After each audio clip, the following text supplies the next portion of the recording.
Welcome to Rhythm, a podcast on being in balance through conversations with the Swami.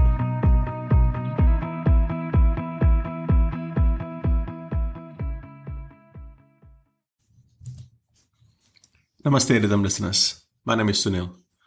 I'm with Swami Tadannanda from the Ramakrishna Vedanta Center of Auckland, New Zealand. How are you, Swamiji? I'm very good, Sunil. Thank you. How are you? I'm very good as well, thank you. In the last episode, we finished it off by talking about perspectives. And perspectives is a very large topic. How shall we start this topic off, Swamiji? From what angle, from what perspective should we start this off? Well, let us just explore the idea of perspectives from a very simple physical framework. Imagine there's a house and you've got 4 people and you send them in 4 directions, each one facing the 4 walls, each one facing one wall, and you ask them to report what do they see. What they will see depends where they're standing. Okay, and they'll describe. And so each one will come with their own report. There will be 4 descriptions and all will be different. Yet they're talking about the same building. So reality, ultimate reality or an ordinary thing there, is captured by the mind of the viewer with reference to where they're standing, what is the point of view. Yes. So in English we have this phrase, point of view. Say, what's a point of view? Actually, we don't tell the point of view, we tell the view only. The question is asking, what is your point of view? Where are you standing? Tell me that first. And then you tell me next what you are seeing. But if you ask somebody, hey, what's your point of view? He's not telling you where he's standing. No. He's telling what he's seeing. Yes. He's not answering the question. Yes. And if you don't find an anchor, the location, the word, the locus where you're standing, then you don't have a framework to relate with one another. So if people always start, this is my point where I come from, this is my upbringing, this is my culture, this is my training, this is my whatever is there, and from that location I'm seeing this subject matter, whatever is being discussed. Yes. So both things should be told. Yes. And another person says, for example, let us say a problem in the society, and somebody says, I'm a social scientist. This is my education, training, my experience, and I see this issue in this way. Another says, I'm a spiritual, religious person. This is my training. Another one is an educator or whoever is there. So just like all the viewpoints are different, depending on how many observers are there. Here there are 4, but if you put more people, 8 people, again all 8 will have different descriptions. If you gave somebody a drone, he went to the top of the building, he'll have a totally different view of the building. And you let somebody go inside and explore, he said, I'm seeing things from inside. All of them will be telling something about that the building. Same house, but from their point of view. And so the important, is anyone telling the total picture?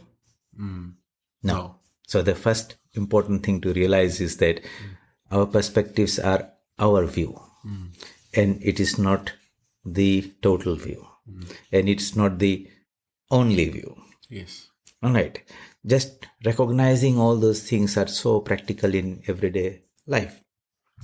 So, but if somebody were allowed to go around the house, he traveled around and he went above and he went below and he says, I live in this house. This is my house. I built it. I saw how it came up from the foundations. That person will have a much deeper, better view than understanding of the house, what it is, than any one particular person. So everything in this world is known according to our perspective. And there are some very minimalistic, microscopic perspectives where we just see one small part of it and that's it. And others are there who have lived that life, walked around, researched, thought deeply, explored it from different point of view, will have a more macroscopic point of view. And such people will be more accommodating. So when you have a conversation with them, you say, yeah, that's right. but the other guy is telling something different. He is also right. It's not that one is right and the other is wrong. When we have that right and wrong type of understanding, then conflicts come, because each one then tries to hold on to the perspective and be adamant, I'm right. And not only that, they can be a bit more aggressive and try to force their view on to another one. And then that's what you have. Initially, it could be a nice, gentle discussion. You want to test that other guy out and say, hey, maybe this is our thing. But it could be a bit aggressive, and you have so when people who are very firm in their point of view and want to force the view on others, or say, I'm right, you might say that the opinionated people, judgmental people, so I'm right, he's wrong, type of thing. You have this around all the time. Yes. And then some people can be very aggressive, where they will try to force their views on others. You are wrong, am I right?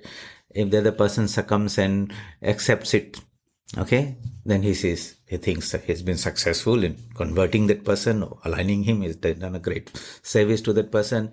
The other person might accept it because this person is so aggressive and powerful and intimidating, that he succumbs and says, okay, rather not me. So, but it's not that you have really changed the perspective of that person. You just forced it out of fear. Yes. It could be because I'm the boss and I'm telling, and you're so using your authority to force it on the other person. Yeah. Okay. It could be that there are vested interests, you have some control over that. You are the financer, you're the person you're giving money into. The other person is dependent on you. So his circumstances are better listen, because otherwise these things will be cut off. My way, highway type of thing. You have to go on your own way. So you see, why can't we do a better job in?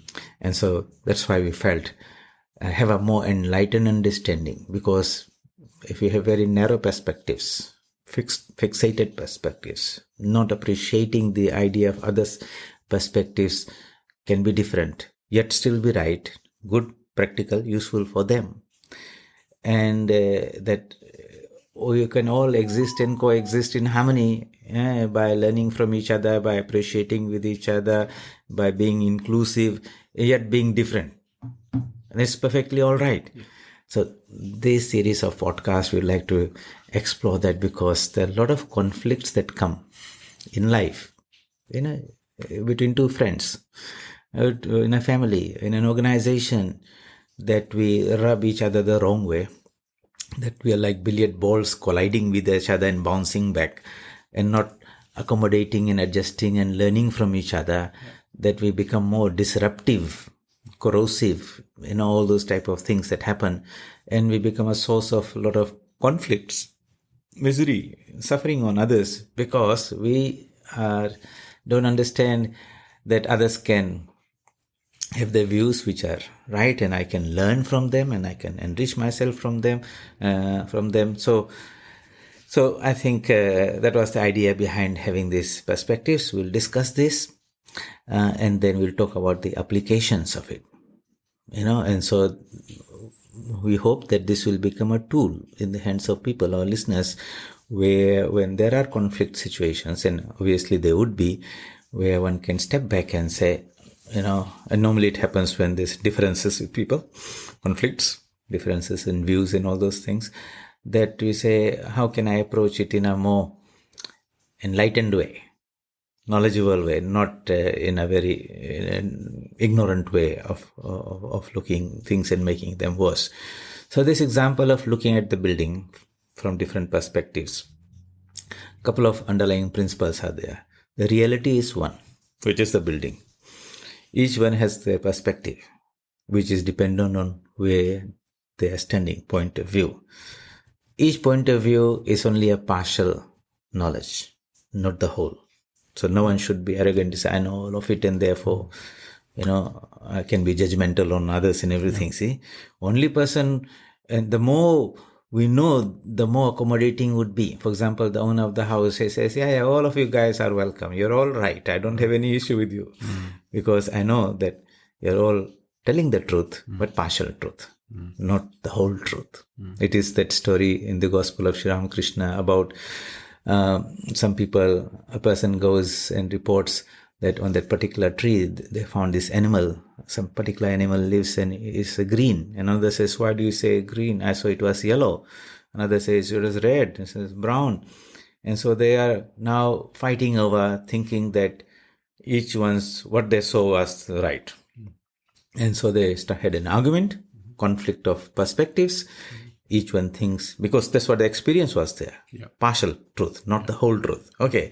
And so partial truth creates confusion, arguments, dissension. So they went to the tree and said, let's go and check it out. They all went there and they found somebody sitting there and said, why have you come? He said, no, we saw this animal and all of us say that it's a different color. The man says, all of you are right. I know the animal, it's a chameleon. Sometimes it's red, sometimes yellow, sometimes colors, blue, sometimes it's colorless. Yeah. Okay. So the man who was living there, who had observed that animal in and out, season in, season out, had seen that same animal in different views. And he says, so no one was wrong, but no one was 100% right. Yes. To have this humility and understanding in any conversation that I don't have the whole truth, that I have only a partial truth, and that I should be respectful to the other person who also has got his own truth, and that I can enrich myself by listening to that person, by being open to it. Hey, tell me, I know you're I have a different view, but rather than creating noise about and trying to force my view, I'm more interested in improving myself. Tell me. So by the end of the conversation, I want to be more of the listener. I want to be the one who has gained out of that conversation and walked away richer.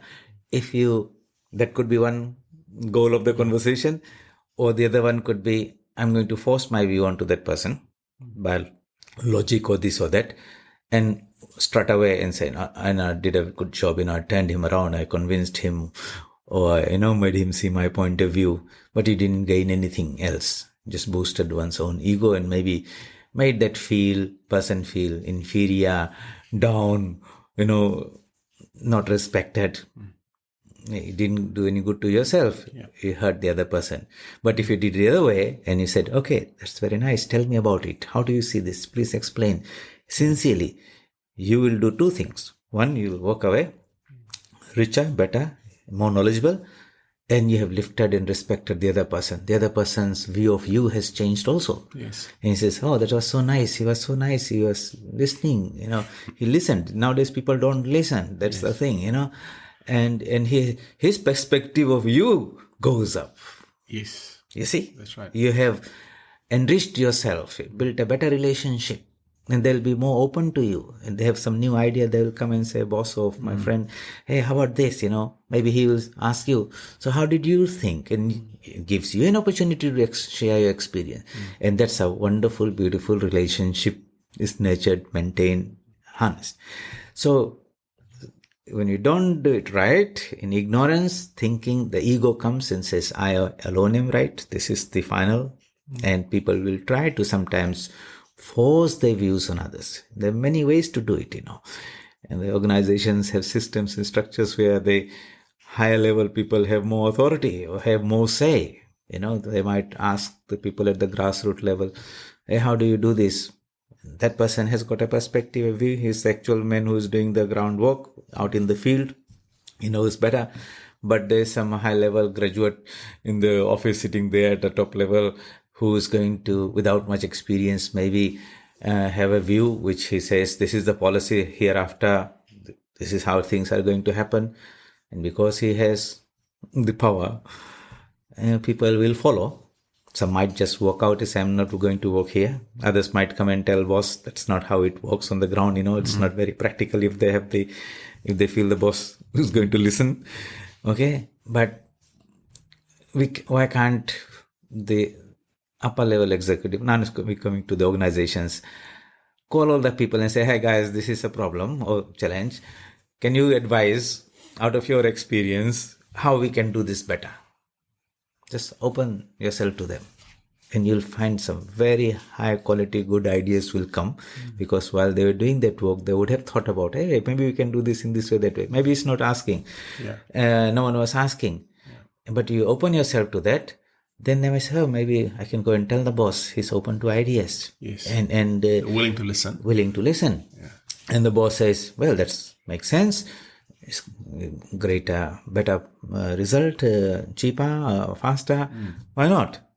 But the guy who's doing the work feels appreciated, valued. Yes. And if he has got new ideas, he will come to you. Yes. And I think that's how the richness of the organization, the efficiency, the productivity, and the binding, we are all in there together, respecting each one and everyone. I think so. In an organization, how this culture can be promoted anywhere. It could be family, husband and wife, mother and father. They're open to each other's understanding. If you can do that, you'll find a lot of family disputes and things will not spiral out of control. You respect your children, and they feel that my parents are listening to me.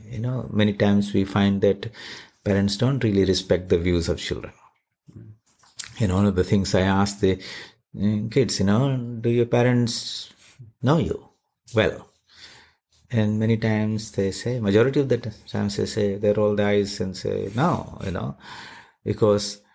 but the parents, if you ask the parents, they think, oh, these are the kids of this modern day, modern age, all these things, they know everything, but we know everything, we know the traditions, where it came from, this and that. And so each one is smug and not trying to communicate. And that's why the communications break down. Yes. And the child should be best understood by the parent because they have seen them grow from kids, and yet the kid doesn't feel that way. And if that understanding is not there, then when there are issues and challenges, they will not come to the parent because underlying idea is, he doesn't understand me. What's the point going talking to him? He's out-fashioned, or he doesn't listen, or whatever is there. So they'll go to somebody else. They'll go to their friends. They'll go to internet. And that's where many accidents happen, because the best person is not part of the consultation or seeking help that they need. So going back to the perspectives. Yes. In life, we have a lot of conflicts. We all seek peace. Peace gets disturbed. Ashanti ho jata hai. ठीक है? And that is because when in our interaction, we have conflicting perspectives and we are not able to resolve them. We have these subjects of conflict resolutions, either in families, individuals, husband and wife, at work, colleagues, within the main management and board. You'll find people are not always aligned to the same idea, or so conflicts come, and it takes its toll. It takes its toll in people's lives. It takes a lot of energy. Yeah. Conflicts take a lot of energy. Yeah. And dissipation of useful energy into wastes a lot of energy. Yeah. That's right. Put it in that way. Because you are grinding away. And it exhausts people. Yeah. And you're thinking about something that should not be there. It disrupts your peace of mind. It takes your attention from some more important things are there. So conflicts are not good. And the sooner and the better we can resolve them, the better. Quicker we regain our peace of mind. So I think to understand this and have tools to apply and nip them in the bud, so to say, when we say a beginning of a conflict is beginning to happen, some disagreements are beginning to happen. If you let it foster for some time, it will spiral out of control, and then sometimes it's difficult to put the genie back into the bottle. So, but many people say, I can feel it. The tension is brewing up. This tension is there that we are not talking anymore. We are feeling separated, or, drifting apart. But they do not know what to do until it becomes maybe too far. Then they probably seek some help, counselors or whatever is there. Why can't we empower people with this knowledge that even before they engage into any relationship or in any partnership or join a company, that they should have these tools beforehand and not let the situations arise in the first place, but manage them to promote a more harmonious existence See, it's not only about managing crisis, about the positive side of things. So I think, so this is, we are talking about just this everyday world, the world that we live in, the world of interacting with people that who are very near and dear to us. Sometimes conflicts happen and we lose those people. And we drift apart. Family members, people don't talk for a long time. For years, they don't talk. Yeah, people leave an organization because, the views changed and they didn't find that they were a fit in that particular place. They just leave, just because, they didn't feel comfortable there anymore, like they say. Why did you move on? Everything was good, but just the management changed and those people are different now and I don't feel part of that anymore. I'm moving on type of things. Yes. So I think understanding this perspective. So let's go back to the root cause of it. Why do we have different perspectives? Psychologically. We talked about the building and that was because we are standing in different places. Yes. But two people, when they have different perspectives, where do they stand? What does it mean psychologically? So, any observation, two people can be seeing the same thing, are seeing the same thing, but their perspectives are different. So, the world is presenting itself to both of them in the same way, but how they are responding to it is different. And that's a different perspective. Okay. Right? Yeah. Is what colors their perspective of things. So who provides the color? Yeah. The individual. Yes. All right? Yeah. Okay. Yeah. And so the next thing then we say is that our minds are colored differently. Yes. All right? So why does this coloring of the mind happen? So we say it's upbringing. Yes. Your family, your culture, your traditions, your values, your education, all these are the influences color the mind of an individual. Right. And we all have got a colored mind. Yes. Okay, so the mind is what that imparts color to something. And all these impressions, this knowledge and everything lodged in our mind is the colored mind.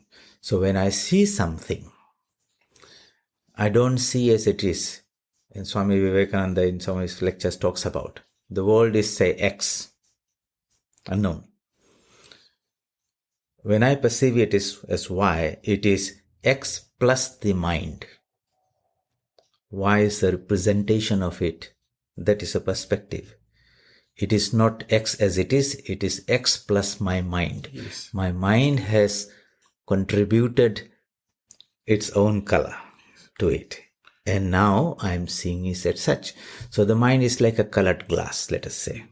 You have a blue glass, I have got a red glass. And you're looking at some object out there. That object will be colored by your blueness of your mind. It will be colored by the redness of my mind. How would we do this? Put a practical example, right? So let's say, earlier on, or many times in a year, there's protest outside the Beehive, the government in Wellington. There's protest happening, right? And as you say, there's different people looking at the protest. Some would say they're justified for the protest. The other one would say, why are they protesting and they're taking up so much time? And say, so unless you really understand their background, where they're coming from, there's going to be a conflict between the two. So, for example, the person that's got a shop, and because the protest is he's not being able to open the shop, he's obviously, regardless of what the protest is about, he's not making money, he's losing money because of the shop's closed, right? So he's just against the protest. Whereas a protest, someone else that's just looking at the protest and the reason for the protest might be more sympathetic, saying, they've got fighting for a good cause, so that's not bad, right? So those are different perspectives, right? Different perspectives. How people are being affected by it. Yes, right, how people are, and it's good to have a perspective, but when it comes and affects you personally, like the business of the shopkeeper, like you say, or so everyone has got a perspective, and everyone is trying to work around that. Yeah. Sometimes it's just an idea in your head. You have a distance perspective, an opinion in view. It doesn't have any consequences. Like somebody staying out far away. It's happening. I like this. It's good or bad. But others are there who who are getting affected by it, like, Yes, you know, directly. and those people who actually took that action, came away from so far, were trying to get a message, wanting to be heard, because they were not getting heard maybe in any other way. And they had went to this extreme step. And the response should be, okay, we should listen to them at least and calm them down. And at least they should say, we came all the way, made the noise, and somebody sat down with us, assured us that we'll look at least having the conversation. Yes. And many things could be quietened down Yes. there and then. It's only things escalate out of control when those initial levels of engagements are not happening. You know, people are trying to talk. You'll find that people will not take that extreme step, but it tends to escalate when we're not successful in our earlier attempts. You know. Okay, so if somebody came and said, okay, sit down, we'll listen to you, put everything on paper, we'll get somebody to come back and we'll take it seriously. Maybe that would have been diffused there and then. They went away happily. But when you don't have that, then it can become aggressive. So this aggressiveness where it can become violent and in all those type of things is when we are failing in those communications earlier steps, because we are stuck in our way. We're not going to talk to them or whatever is the reason. We're talking about a political thing, but in everyday life, in every situation, you'll find that in an organization, suppose the management comes with a new idea and saying, let's talk about a government, organization, and say, this is how we are going to do things. Now, if they didn't do any consultation, then the people on the ground who are going to execute the idea feel it imposed on them. They did not have an opportunity to share their perspective and contribute to an idea. A smart organization will probably say, invite consultation. Come, feel free to talk. Everyone felt that they were heard. Whatever decision was made, the management says, after listening to everyone, okay, that I respected your view and things, and seeing what is the majority point of view type of thing, and in the best interest of the organization, that everyone won't be happy, but this is the majority view, so you have to please accept it for the good of the organization type of thing. This is the conclusion or the line of action. At least people will not feel so hurt that they were just ridden over, brushed aside type of thing. At least maybe respected. I think people feel everyone needs to be respected for that. Yes. So these are like management things. Many organizations do that, but sometimes you find that they don't, and that's where the seeds of conflicts are sown, and sometimes a lot of energy goes in that. Maybe, there might be some dissension. Somebody might write to the management, protesting, Next thing, there might be a sit-in where they have abundant work and trying to hammer that idea to the management. We are not going to do that. Sometimes there might be some physical clashes, Now, how much energy is wasted, resources are wasted because things have spiraled out internally. And then you spend time, money, and all those things resolving those things. Sometimes it might get resolved, it might not. Things might break apart. It happens in different levels. Nowadays, at the core level, is the families, husband and wife, you enter into a partnership to live your happy life forever. But at some point, they might be, not able, they're beginning to fall out of sync. The couple begins to decouple. Okay, And so if you are not able to work together and to resolve things, then you separated type of things. And who suffers? Well, both parties suffer, but then the children and everyone else suffers there. These are like practical things, how do we pick those early signs of seeing that things are not beginning to go, and how to resolve those things early stages. So going back to a little earlier where we are talking about this, what is that colors the mind? That's right. Why do we differ? Yes. Okay. So it's not about worrying about others. What can I do to my own understanding, how I perceive? Because the change has to come internally. It's only when we don't want to change, we try to change others. That's where the problem begins to come.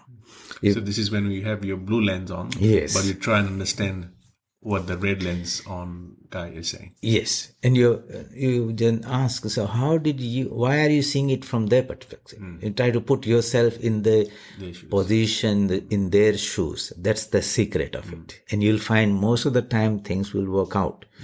Okay, so suppose, let us say, a good example is somebody has done a crime, is taken to court, the judge is there, you did these things, and you say, yes sir, and I did that, it's wrong. But before you sentence me, I would like to say something. I would like to share my perspective of who I am and why I am like this. And this is my background. I was born in this particular community, in this particular places. This was my family. It was not like your wonderful family. I didn't have that warmth and care and share. The family was not the best. Maybe single parents, father was not there, mother was not there. The conflicts didn't have all that guidance and support and nurturing and all those type of things. I was on the street, living with relatives, so here and there. So when he's beginning to share how his mind has been conditioned through all those experiences, and it wasn't the best, And as a result, I fell in this company of people, wrong people. I didn't choose. It just happened. But he tells all the things, and he says to the judge, would you have been any different if you were in my shoes? And the judge would say, wow, I never thought it from that point of view, I had the privilege and the, good fortune of this upbringing and education and all those type of things there. And I'm trying to judge that person based only on one action, which might be some stealing or something he did. But I'm not looking where he came from and if he was provided all that right support. So who let him down? Well, the parents who brought him into this world, they failed their duty as parents. The teachers who taught, maybe they didn't, the values didn't come, the support, extended family, the community. So many people were responsible for the end result that person is there. And if there should be punishment, there should be for all of them. Yeah. Well, truly, honestly, think about it. But he says, it's not about punishing. I understand, I empathize. The idea is not to punish what he has done, but the idea is if I can help that person reform, that he does not do that again. Okay, it's more about reformation, how I can support that. What is done is done. And I appreciate and I feel sorry for you. But I want to be more helpful than to be a punisher. I want to have that empathy and try to help you be a better person. Even if he does that, even the person who is getting punished will not have that grudge. At least I was understood, I was listened, and he is somebody trying to help me. I'm going to try to respond to that, even if I have to go to the prison or something like that. But it's not just locking you in and bringing you out. There's a place for change, a place for correction, it's a reformation, and they will provide me with tools to adjust myself so I'm again fit for society and I don't repeat those offenses again. So it's all about understanding the coloring of the mind. I would like to really go into that, because then we are really going to the core of the issues. Otherwise we are skirting on the surface of it, Okay. Shall we take that up again? Because that subjective part, what we experience, what is our perspective, which is Y, letter Y, is the mind plus X. And each one's mind is different. Yes. And therefore, each one's perception is different. We are seeing the same reality, X. We are contributing our own color to it. And that's how we are constituted. That's how we have been brought up. We can't say, my mind is red, now let me make it blue, just like that. Hey, you can't just uncondition, decondition like that. That's how we are constituted. Yes. We are caught into that. But can we do something to that mind that can remove that coloration out of it, so that we can see Y is equal to X, making the mind zero? Okay, or to that extent, reduce the impact imparted by the mind. Okay, so the mind, the interpreter, the translator, is the problem. Yeah.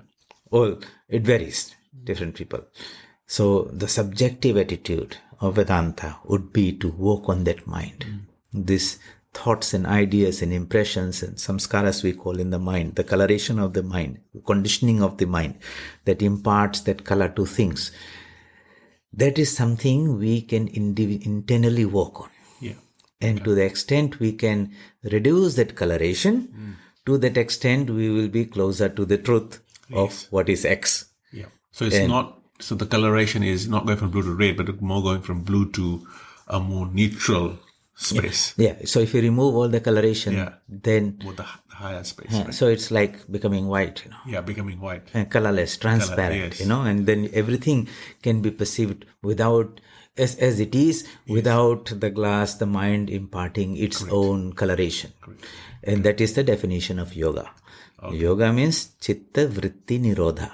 All chitta vrittis are the impressions in the mind, the thought waves, which are contributed by the mind. When all the thoughts, ideas are removed, then the reality is experienced as it is. Yeah. And that's ultimately meditation is about. That's why it's called purification of the mind, deconditioning of the mind. But understanding where the problem is. The problem is not with other people. The problem is within us. And we have inherited this mind from our childhood and some impressions from our previous lifetime. The place to work is in the mind itself. And there are processes by which this deconditioning can happen. But we have to first understand that I have to heal myself within. Okay, and then the world becomes transformed around me. So what we are, according to the coloration of that mind, that's what we see. Yatha drishti, tatha srishti. Drishti is how we see, and the world appears to us in that. So Vedanta here and yoga here talks about that dimension of it. And I think we need to explore that, because that's the root cause of the problem, isn't it? Yes. Everything is a consequence out of it. Let's take that up again. Okay. Thank you, Swamiji. We will continue talking about this in our next episode. Thank you, Sunil.